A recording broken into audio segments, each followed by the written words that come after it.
Hello guys, welcome to Codeplay and this is Jatin Sharma. Okay, so now today we will be seeing a problem. Like whenever we install VS Code for the first time, we come across some major issues. So we will have a look at them. Okay, so here I have a simple code written.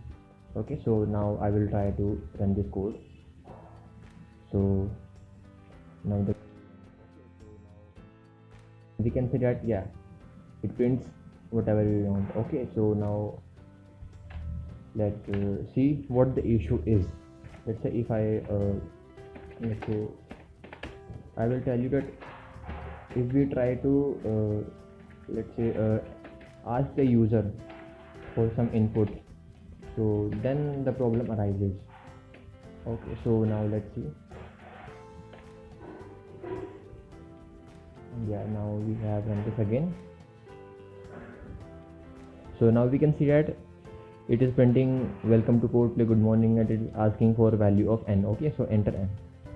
So as a user, now if we have written a program which asks something to enter, okay, so as a user we are supposed to input something. Okay, so now let's say if I try to write something, let's say 5, not working. Okay, let's try 6 again. What is this? 10. What is happening? 78, still not working. 6. So this is the problem. Okay, so which I was talking about, like the output panel is just read only. Okay, it is just for reading purpose. Like we cannot write in it. If there is a program in which a user is required to input something, okay, so the user won't be able to input the output panel. So what is the solution to it? Now the solution is that we can run this program in terminal. Okay, so one thing is that like every time whenever we run the program, we need to run it in terminal manually. Okay, or the other option that I prefer is to make a default setting that will bypass the output. Okay, and it will by default run in terminal. So now let's see how it happens. So we will go to file, preference, extensions. Okay, and now we will go to code runner, settings, extension setting. Okay, and now we will type terminal. Here it is, code runner run in terminal. So we will check this. So it is whether to run code in integrated terminal. Okay, so now we have checked this box. Now let's see. Now we will reload our VS window.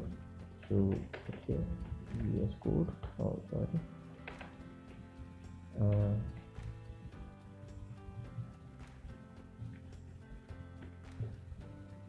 The terminal is fully loaded. Now we will run this program.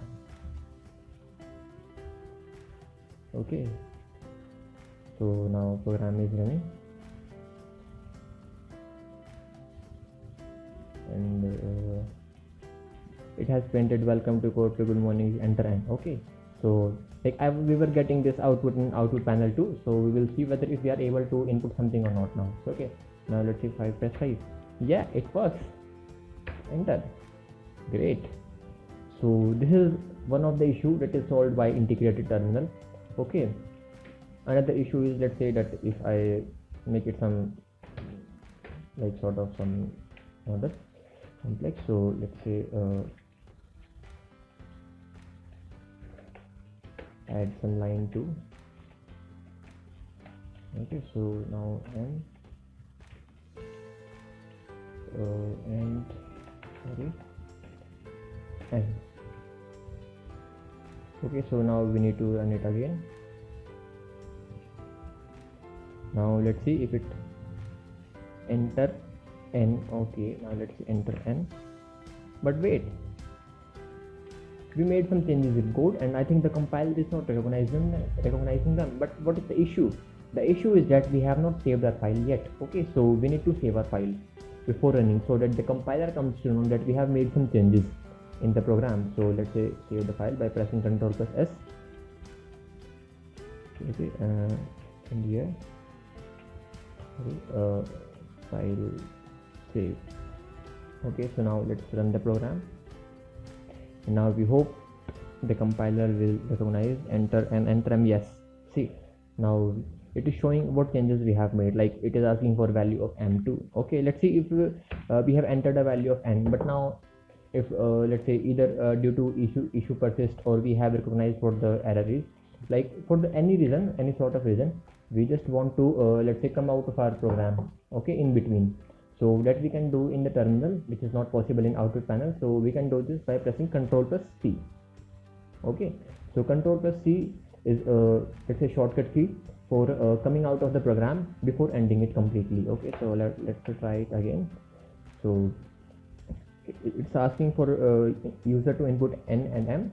So if you press Ctrl plus C, it will completely come out of program. Okay, so it is also one of the advantages. Now we have seen two issues, okay, that terminal solves. One is entering input, okay, and second thing is coming out of the program. This thing is very useful. Let's say if we are writing a complex program in which we have recognized that the program is doing some error which we don't want, so we can come out of the program at any time, okay, without waiting for the, let's say, long program to complete it first. Okay, so another thing is, let's say if we want to use some command line arguments, so we can do that thing too. Let's say ls. Okay, so it will list all of the files inside the, let's say, whichever directory we are working. So if you are not familiar with these command line arguments, so need not to worry, you will come out with them later. Okay, so let's say if you want to make another directory, make dir jtin. Okay, so yeah, now directory is created, and we can enter inside it too. Let's see tin. We can exit too, like in the same, or we can clear this entire, oh sorry, like we can clear entire thing too. So in the same like in this way, terminal solves majority of our issues. That's why we need to run the program by default in terminal. Okay, so that's it for the video. Like if you have any other error, I mean any other issue, you can mention it in comments. Thanks.